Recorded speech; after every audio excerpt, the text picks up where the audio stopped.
right, guys, it's Beer Friday here on Kaplan and Crew. Now, listen, Alex, I'm very proud of this now that you have said to me that of all of my ideas, Beer Friday is my greatest idea of all time. I mean, to be fair to that statement, I'm very biased towards the beer community because I love beer so much. So that's a biased statement, but I still find it to be very true. Well, the thing was... Me personally, I think your best idea was to put me on the show.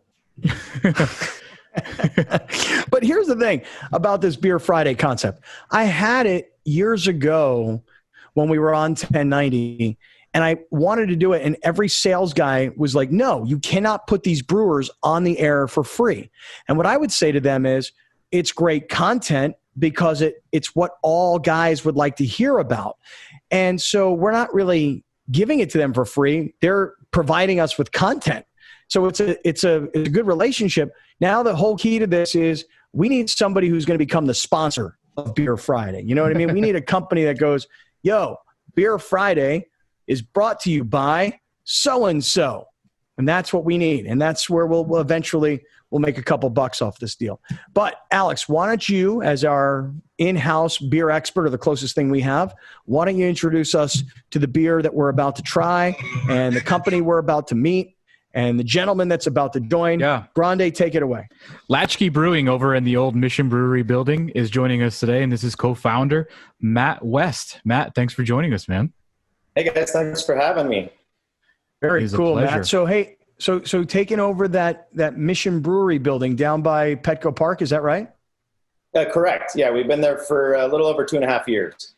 Wow. How'd that all happen? We were, in the market looking to start a brewery about, 3 or 4 years ago. My brother-in-law and I, so my brother-in-law, Gerald, is the co-founder. And he and I, we didn't have a whole lot in common. We married sisters, right? So our wives are sisters, and the holidays would come around and what have you, and we didn't have a whole lot in common. But one thing that we did have in common was beer, and we always it started out as being a joke. Like at Christmas, I would get him the Beers Around the World box, and then we would drink together for days that we were hanging out together. And then over time, it almost became a competition where, I lived up in Northern California and up in the Bay Area, and I'd be like, oh, I got this great new brewery down the road from me. This is back in 2005, 2006. And I would want to take him there. And then he's like, oh, yeah, I got a great one down here. You got to come check out. And then next thing you know, fast forward 5 years, he's like, hey, guess where I work now? I'm working at Ballast Point. And so he put in a number of years there, and then after they got bought, he actually was the first employee hired to go over and be a distiller at Cutwater. The original founders of Ballast Point went and started Cutwater Distilling after that. So time went on, and we really got serious about it and talked about wanting to open a brewery. So, the beginning phases started during our business plan, and then out of nowhere, before we were ready, to be perfectly honest, this space opened up and it became available. And it's a really cool, unique building, challenging space. It's not only historical in terms of the building, but the brewery space in there is one of the first small breweries that was actually ever built in San Diego and has not been upgraded since then. So it is a 25-year-old system. It was put together in the 90s. So it's challenging from that perspective. But one of the things that we really wanted was, how can we be unique aside from just the product, have kind of a cornerstone location that is, iconic of San Diego beer. And it really is, it's, the last or the oldest standing building that was, originally built as a brewery in Southern California right now. I didn't know that. I had no idea. Built in 2010. Isn't it crazy how so many guys, Scott, that we've talked to come from the Ballast Point family? There's so many guys. That was going to be my next question. It seems like, obviously you're the person in the industry. You can answer this question better than any of us can. It seems like Ballast Point being bought kind of set the local beer industry here on fire in a lot of directions, because it just kind of sent people out on their own ideas who didn't want to be into this huge machine type situation. They wanted to be more of a personal level, like they felt like Ballast Point was. Exactly. And, I have to say, I'm the only one on our entire crew right now, management and ownership wise, that actually didn't have a background in beer. Anthony, our head brewer, he was at Ballast Point with Gerald. Teresa, who runs our tap room, she also was at Ballast Point. Teresa's husband, Doug, Palmanville, was at Ballast Point. So it really is this community of people that came out of there. And actually, I know that you guys had Clayton from Epic on. Was it last week or the week before? Anthony and Clayton shared a brew deck for years, the 5 a.m. shift at Ballast Point. So there is a lot of things that these breweries have in common. And the one thing that I've seen sort of as an outsider looking at the Ballast Point business, they kind of created a monster accidentally because, talking to people in the industry, everybody talks about how it's an odd industry as it is in terms of how much of a community it is. Breweries supporting their competitors. It's like, hey, we're brewing today. Oh, damn, our grain shipment didn't come in. Anybody have this grain? Yeah, here, just, get us back when your order comes in or whatever. The industry really takes care of each other. But on top of it, Ballast Point in particular, they really took a lot of time and a lot of pride in training people the right way. And Yusuf, who ran the brewing program at Ballast Point, he teaches the brewing program at UCSD as well. So, it's kind of in their DNA to not only bring on great brewers and a great team. It doesn't matter if they're brewers or if they're taproom people or if they're canning people. If they're going to learn a task, they learn it the right way. Their SOPs are so strong that everybody that comes out of that company is incredibly proficient. And in some ways, the fact that they did sell and people started spinning off, it's like, all right, now you just created this incredibly competitive market space of people that really know what they're doing. That's right. Go ahead. Real quick, let me just reintroduce everybody. Matt West is here. He's the co-founder of Latchkey Brewing. And I just want to pick one thing up, and then Alex, jump right back in. But Matt, one thing you kind of left out in this story was, and it was really an interesting story, me and my brother-in-law don't really get along that much. And the one thing we had in common was beer. And I knew the same experience when I was married. My brother-in-law and I, we did not have anything in common. The only thing we had in common was he played guitar and I sang. Or tried to sing. Whoa. That's a whole other interview, dude. I like how you tried to throw that you thing. Stop it. Yeah. Well, I didn't know any words to any songs, but I hummed. So the thing is that I love the fact that beer brought you and your brother-in-law together. But the way you made it seem was he was here, he went to work for Ballast Point, you were in the Bay Area, you didn't tell us exactly what you were doing, and then you guys take over this Mission Brewery building. But there's some holes I just want to get to real quick. How'd you guys do it? I mean, did somebody come up with a batch in their garage? Where'd the money come from? I don't know. Maybe you were up in Silicon Valley and you made a bunch of money and you decided to put it into beer. Can you just fill in the blank there? Yeah, absolutely. That is a big hole in the story. So I was up there working in Silicon Valley. I am, a 20-year marketing veteran, working primarily in both advertising as well as in technology, directly in-house. And in, 2010 or so, my job was sending me all over the world. And while the money was good, it was just, it kind of burned me out. And I decided that career was not going to be, I was not going to be long for that career for much longer. So that's when we really started thinking about, what can we do that's more local? Being a marketer, I'm one step removed from earning an honest living, honestly. And then being in technology are also kind of one step removed from making a good old honest living. And there's so many jobs out there, whether it's owning like a small neighborhood shop, or if it's a plumber, no matter what those people touch, that is a very tangible product that they build. And when I say making a good, honest living, I mean, like, honestly, every single thing that you do, you see the outcome of that product.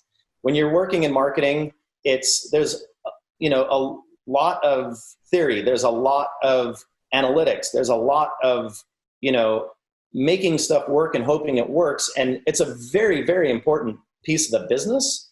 But being on the side of it that you're, once you spend 20 years doing it, you really do have a hard time looking at something going, I got my hands dirty. I built something, and there it is. It is a little bit less tangible, and I miss the days. I used to. So another hole in the story is before I started in that career after school, I had actually gone to culinary school, and I was a chef, and I loved that. And I actually really missed that component of creating and delivering product to people. So who started the business, and where'd the money come from? Gerald and I, did you raise $100,000? I mean, how'd you do it?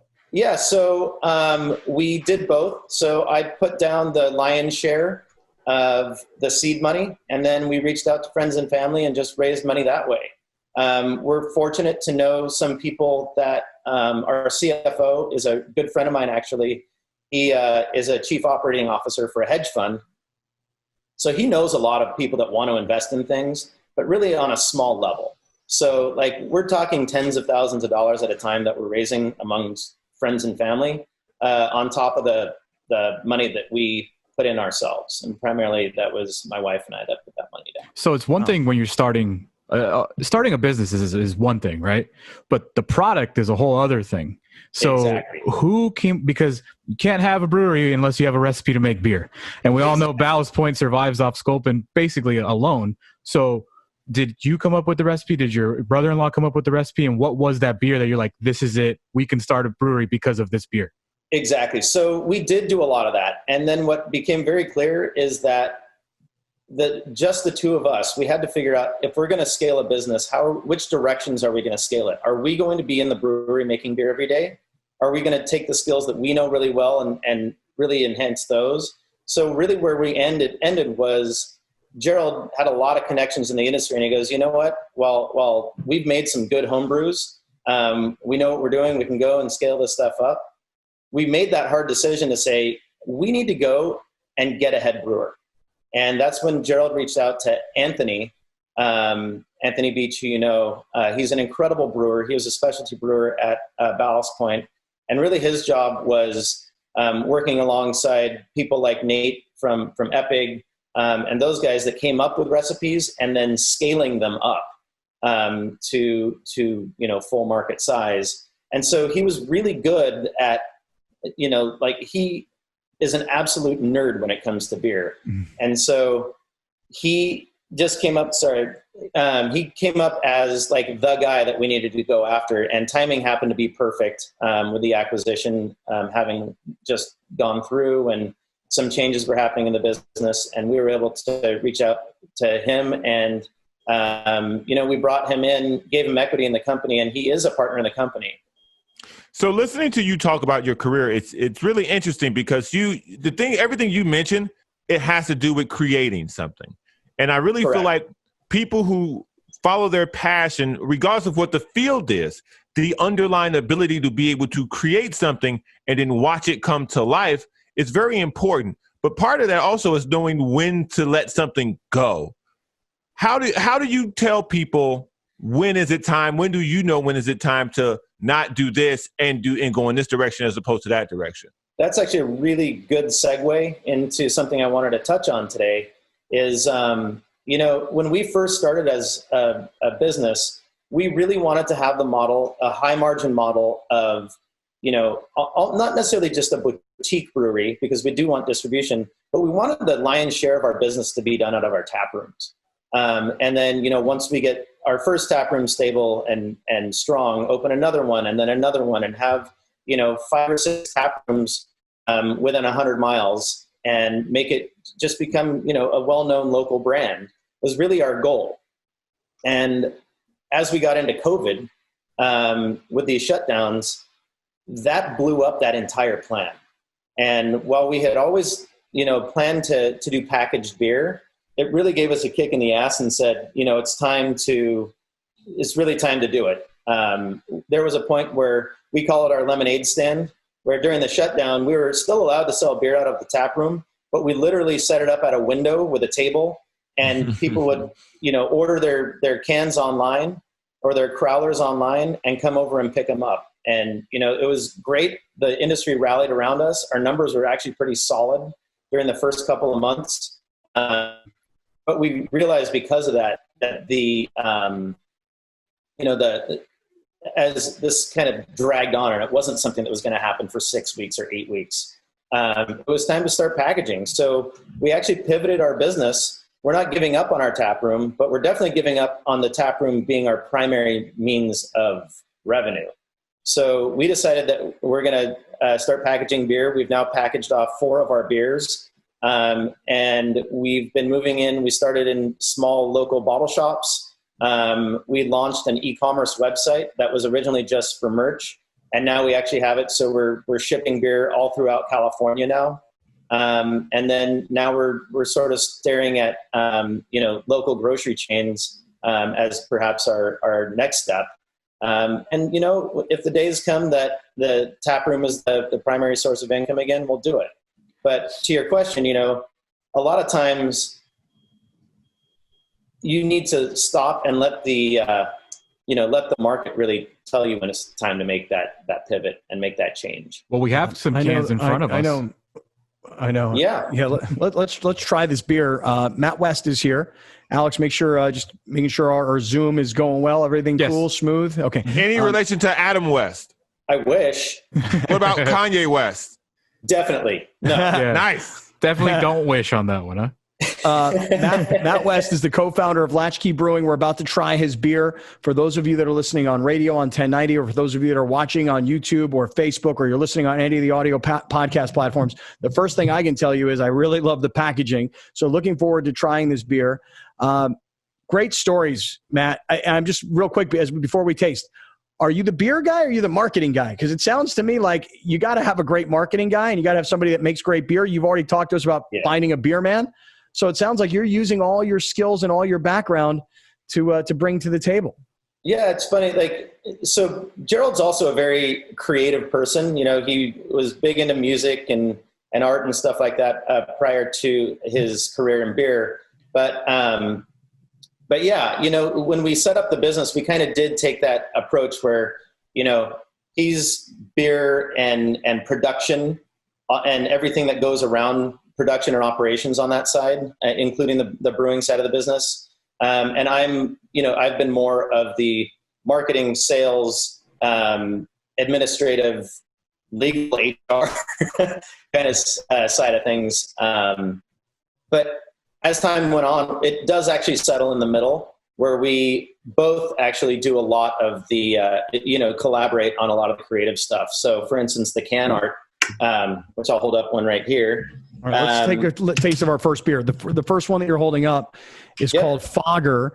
And it's funny because what I think of when I see this can is I think of the old video game Frogger. You got it. Yeah, it's cool.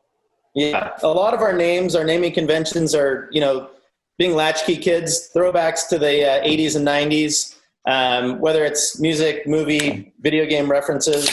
But yeah. All right, so this is which one? This is y'all gonna make a paper boy? Oh, we should. That would be great. That would be a good one. Paperboy is probably the most underrated game of all time. You know what it was? It was the Tony Hawk Pro Skater before Tony Hawk Pro Skater existed. Yes. I mean, now UPS will probably sue you if you made Paperboy now. Or tell us about the Latchkey Foggy Pilsner.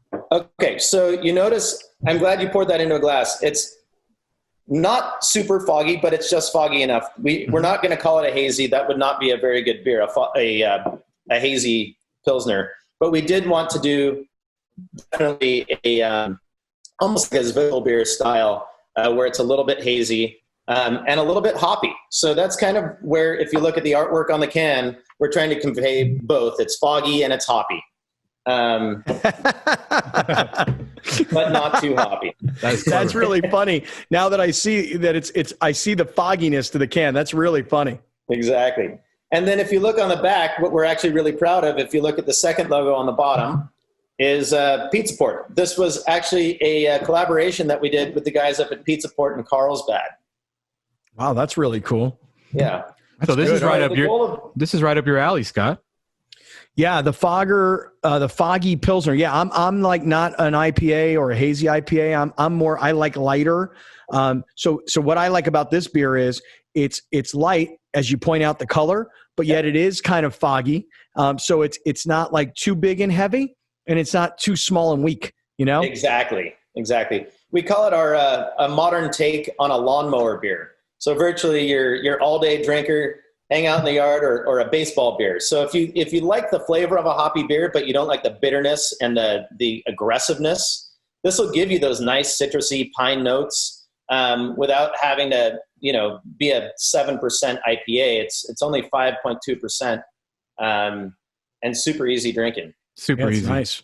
So if this is the lawnmower beer or baseball beer, what's the nightclub beer? Oh, man.